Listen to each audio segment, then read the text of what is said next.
Assalamualaikum warahmatullahi wabarakatuh. Perkenalkan, nama saya Sylvia Ronaldesia An SPD.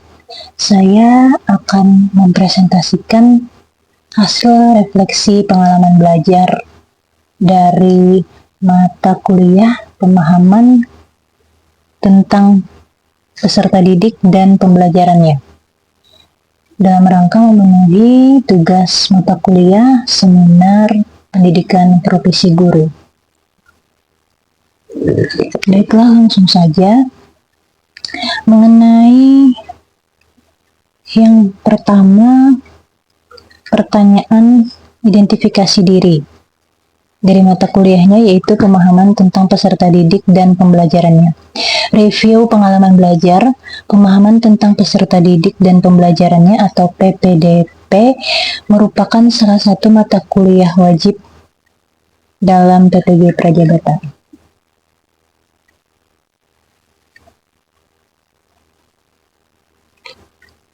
Nah, pemahaman tentang peserta didik dan pembelajarannya ini terdiri dari 4 topik. Dari 4 topik yang telah dipelajari, saya mendapatkan pengetahuan baru terkait pengenalan karakteristik peserta didik, sehingga sebagai calon guru saya dapat berusaha menciptakan pembelajaran yang aman dan nyaman bagi peserta didik serta sesuai dengan kebutuhan peserta didik.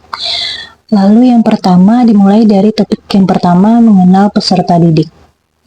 Mengenal peserta didik merupakan salah satu topik pada mata kuliah PPDP yang membahas mengenai teori belajar dan teori perkembangan yang perlu dipahami oleh guru sebelum menerapkan strategi-strategi pembelajaran. Dengan mempelajari teori belajar ini dapat membantu guru dalam memahami tata cara dan pengaplikasian konsep-konsep yang berperan penting dalam kegiatan pembelajaran. Teori belajar sendiri terdiri dari beberapa pemikiran seperti teori belajar sosial kognitif, teori belajar konstruktivisme, teori belajar kognitivisme, teori belajar behaviorisme, teori belajar humanisme, dan lain-lain. Kemudian pada topik ini juga membahas teori perkembangan yang merupakan teori yang membahas terkait dengan proses perubahan dalam pertumbuhan pada suatu waktu sebagai fungsi kematangan dan interaksi dengan lingkungannya.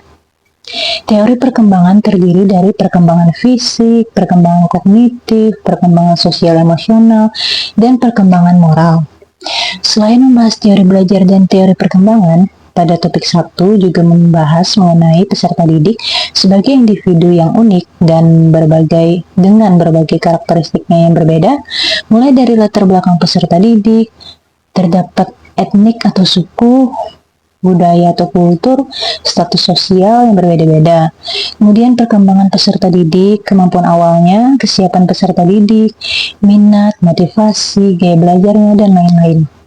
Beberapa hal yang dibahas pada topik 1 dapat membantu guru dalam memahami karakteristik peserta didik sehingga guru dapat menciptakan pembelajaran yang sesuai dengan kebutuhan peserta didik.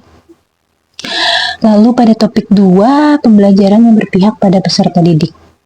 Topik kedua, pembelajaran yang berpihak pada peserta didik, membahas terkait strategi yang dapat digunakan oleh guru dalam menerapkan pembelajaran yang berpihak pada peserta didik. Strategi-strategi tersebut terdiri dari pembelajaran berdiferensiasi atau developmentally appropriate practice, yang merupakan salah satu strategi yang dapat diterapkan guru untuk menciptakan pembelajaran yang sesuai dengan kebutuhan peserta didik. Kemudian, pembelajaran yang tangkap budaya atau culturally responsive teaching merupakan strategi pembelajaran yang memasukkan unsur budaya dalam pembelajaran sesuai dengan latar belakang budaya dari peserta didik. Dan yang terakhir yaitu pembelajaran yang sesuai level atau teaching at the right level, yaitu strategi pembelajaran di mana guru menerapkan pembelajaran sesuai dengan tingkat kemampuan peserta didik. Dalam topik ini juga membahas terkait penerapan strategi pembelajaran dalam penyusunan rencana pelaksanaan pembelajaran atau RPP. Lalu topik ketiga, asesmen yang mempertimbangkan peserta didik. Pengetahuan yang saya dapat pada topik ini yaitu asesmen yang digunakan dalam pembelajaran. Asesmen merupakan bagian dari proses pembelajaran yang digunakan untuk mengukur ketercapaian tujuan pembelajaran. Terdapat 2 asesmen, yang digunakan dalam proses pembelajaran, yaitu asesmen formatif dan asesmen sumatif. Asesmen formatif merupakan asesmen yang bertujuan untuk memberikan informasi atau umpan balik bagi pendidik dan peserta didik untuk memperbaiki proses belajar. Sementara asesmen sumatif merupakan asesmen yang dilakukan untuk memastikan ketercapaian seluruh tujuan pembelajaran. Selain itu, terdapat juga asesmen diagnostik kognitif yang berguna untuk mengetahui tingkat pemahaman siswa akan suatu pembelajaran. Asesmen diagnostik kognitif biasanya dilakukan pada awal kegiatan pembelajaran. Sedangkan asesmen diagnostik non-kognitif yang berguna untuk mengetahui minat bakat siswa, gaya belajar siswa, dan lain-lain. Yang berguna untuk memberikan pembelajaran yang sesuai kebutuhan siswa. Asesmen diagnostik non-kognitif juga dilakukan pada awal pembelajaran. Selanjutnya, pada topik keempat, lingkungan yang aman dan nyaman bagi peserta didik. Topik keempat membahas mengenai lingkungan belajar yang aman dan nyaman bagi peserta didik. Ki Hajar Dewantara menyadari bahwa di dalam kehidupan anak ada 3 lingkungan yang merupakan unsur penting bagi kesuksesan pendidikan dan menjadi pusat pendidikannya, yaitu sekolah, keluarga, dan masyarakat. Lingkungan sekolah merupakan lingkungan pendidikan formal yang mencakup guru, kepala sekolah, kurikulum, warga sekolah, dan peserta didik itu sendiri. Lingkungan belajar yang perlu dipersiapkan untuk pelaksanaan pembelajaran yang aman, nyaman, dan berpihak pada peserta didik dapat meliputi fasilitas fisik seperti ruang kelas yang baik, bersih, rapi, dan terdapat sirkulasi udara dan pencahayaan yang cukup. Selanjutnya, lingkungan keluarga yang merupakan tempat meletakkan dasar-dasar kepribadian anak yang masih usia muda karena perlu bimbingan dan arahan. Keluarga memiliki peran penting dalam hal membentuk keyakinan anak terhadap suatu agama, memberikan nilai-nilai moral serta budaya dan keterampilan tertentu.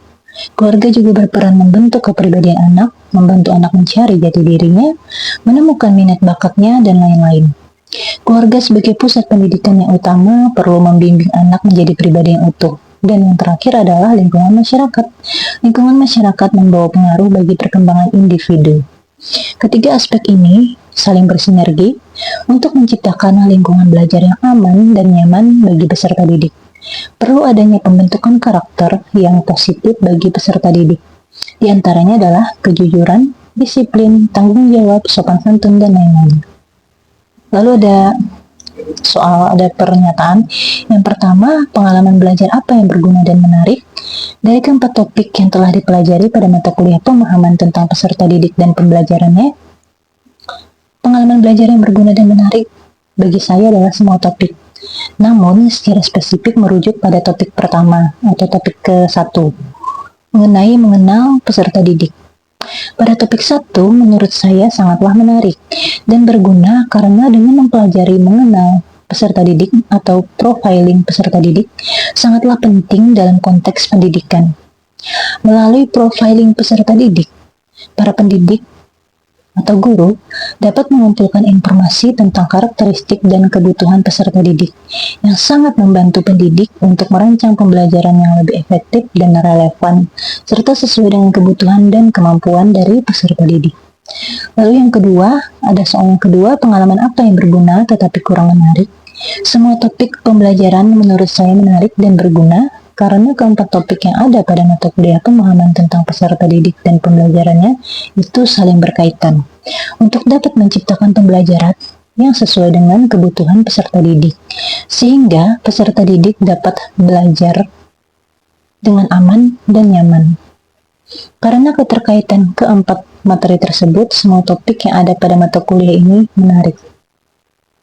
Lalu yang ketiga, pengalaman belajar apa yang menarik tapi kurang berguna? Dari keempat topik pemahaman tentang peserta didik dan pembelajarannya yang telah dipelajari, semuanya menarik dan berguna bagi saya. Karena dengan mempelajari keempat topik tersebut, saya dapat memahami hal-hal apa saja yang perlu diperhatikan dalam upaya menciptakan pembelajarannya sesuai dengan kebutuhan peserta didik, dengan tetap memperhatikan budaya dan karakteristik peserta didik. Selanjutnya soal yang keempat, pengalaman belajar apa yang tidak menarik dan tidak berguna dalam konteks sebagai calon guru? Semua topik yang telah dipelajari pada mata kuliah pemahaman tentang peserta didik dan pembelajarannya berguna dan menarik bagi saya. Karena semua topik penting untuk dipelajari dalam upaya menciptakan pembelajaran yang sesuai dengan kebutuhan peserta didik, sehingga pembelajaran yang dilakukan dapat berpihak pada peserta didik. Lalu refleksi pengalaman belajar. Yang pertama, apa yang telah terjadi? Setelah mempelajari mata kuliah, pemahaman tentang peserta didik dan pembelajarannya, saya mendapatkan banyak pengetahuan baru yang perlu diketahui sebagai calon guru. Mulai dari mengenal peserta didik, pembelajaran yang berpihak pada peserta didik, asesmen yang mempertimbangkan peserta didik, serta lingkungan yang aman dan nyaman bagi peserta didik. Dari keempat topik tersebut, saya sangat tertarik pada materi topik 1. Karena hal terpenting dalam melaksanakan pembelajaran yang berpihak pada peserta didik yaitu dimulai dari mengenal peserta didik terlebih dahulu. Dalam topik mengenal peserta didik telah dipelajari beberapa hal antara lain: A. Mengidentifikasi karakteristik peserta didik. Lalu B. Analisis data peserta didik. C. Penggunaan hasil profiling dalam perencanaan pembelajaran. D. Manajemen kelas yang efektif. Lalu pertanyaan yang kedua, mengapa hal tersebut terjadi? Topik profiling peserta didik sangat penting dipelajari oleh guru karena yang A. Menyediakan data dasar tentang peserta didik. B. Mengakomodasi perbedaan peserta didik. C. Merancang pengajaran yang efektif. D. Meningkatkan manajemen kelas. E. Meningkatkan hubungan guru atau pendidik dengan peserta didik. Lalu analisis artefak pembelajaran. Yang pertama, pada ruang kolaborasi topik 1 memberikan solusi terkait dengan kasus yang dialami oleh seorang guru di kelas. Ada link Google Drive-nya. Lalu yang B, pada demonstrasi kontekstual topik 1 terdapat PPT dari kelompok saya atau kelompok kami, yaitu kelompok topik 1, yang di dalam PPT tersebut terdapat pembahasan mengenai mulai dari diri, eksplorasi konsep, ruang kolaborasi, elaborasi pemahaman, koneksi antar materi, dan aksi nyata. Ada link Google Drive-nya. Lalu yang C, elaborasi pemahaman. Elaborasi pemahaman berisi mengenai hasil pengamatan yang telah dilakukan oleh guru di kelas terkait pembelajaran. Yang dilakukan guru tersebut sudah menerapkan pembelajaran yang sesuai dengan kebutuhan peserta didik atau belum. Nah, lembar observasi berisi beberapa pertanyaan terkait dengan karakteristik peserta didik di kelas. Ada link Google Drive-nya. Lalu D, ulangan tengah semester. Ujian tengah semester dari mata kuliah pemahaman tentang peserta didik dan pembelajarannya berisi modul ajar guru paman saat PPL. Jadi kegiatannya itu kami merevisi modul ajar guru paman kami saat PPL. Dan hasil refleksi tersebut telah saya unggah di Google Drive. Jadi di Google Drive ini ada berisi modul ajar dari guru paman dan hasil revisi dari modul ajar guru paman tersebut. Lalu yang kedua, mengapa artefak ini yang saya pilih? Alasan saya memilih artefak-artefak tersebut karena dengan adanya artefak-artefak tersebut, saya dapat memahami lebih mendalam terkait dengan profiling peserta didik, mulai dari latar belakang, gaya belajar, kemampuan peserta didik, dan beberapa karakteristik peserta didik lainnya. Pada artefak-artefak tersebut juga memberikan saya pengalaman dalam mengamati secara langsung bagaimana guru melakukan pembelajaran dengan memperhatikan kebutuhan peserta didik. Selain itu, saya juga belajar membuat rancangan pembelajaran yang sesuai dengan kebutuhan belajar peserta didik melalui merevisi modul ajar guru paman. Lalu pertanyaan yang ketiga, bagian mana dari artefak ini mendukung hasil refleksi saya? Bagian dari artefak ini mendukung hasil refleksi saya yaitu pada ruang kolaborasi, demonstrasi kontekstual, elaborasi pemahaman, dan ulangan atau ujian tengah semester. Hal ini karena pada artefak ruang kolaborasi membuat saya berpikir mengenai bagaimana melakukan pembelajarannya sesuai dengan kebutuhan peserta didik. Pada demonstrasi kontekstual berisi PPT dari kelompok saya, yaitu kelompok topik 1, mengenai materi yang kami presentasikan mulai dari diri hingga aksi nyata. Pada elaborasi pemahaman, saya dapat mengamati secara langsung kegiatan pembelajaran yang dilakukan oleh guru dengan memperhatikan kebutuhan peserta didik Dan pada artefak UTS, saya merevisi modul ajar guru pamong saya. Lalu rumusan hasil refleksi berupa pembelajaran bermakna. Apabila saya mengajar dan membahas topik ini dengan mempertimbangkan prinsip pembelajaran bermakna yang berpusat pada peserta didik, perubahan apa yang akan saya lakukan? Refleksi diri terhadap pengalaman belajar mata kuliah pemahaman tentang peserta didik dan pembelajarannya dapat memberikan makna yang mendalam tentang bagaimana saya dapat menggunakan profiling peserta didik untuk dapat memahami kebutuhan peserta didik sehingga diharapkan agar saya dapat menciptakan pembelajaran yang dibutuhkan oleh peserta didik. Beberapa makna yang dapat diperoleh dari refleksi tersebut adalah: yang pertama, mengatur strategi pembelajaran yang sesuai; yang kedua, meningkatkan keterlibatan dan partisipasi peserta didik; yang ketiga, mengidentifikasi kebutuhan peserta didik; dan yang keempat, mengukur dan mengevaluasi hasil pembelajaran. Jadi demikian untuk yang dapat saya sampaikan. Salah hilaf mohon maaf. Wabillahi taufiq wal hidayah. Wassalamualaikum warahmatullahi wabarakatuh.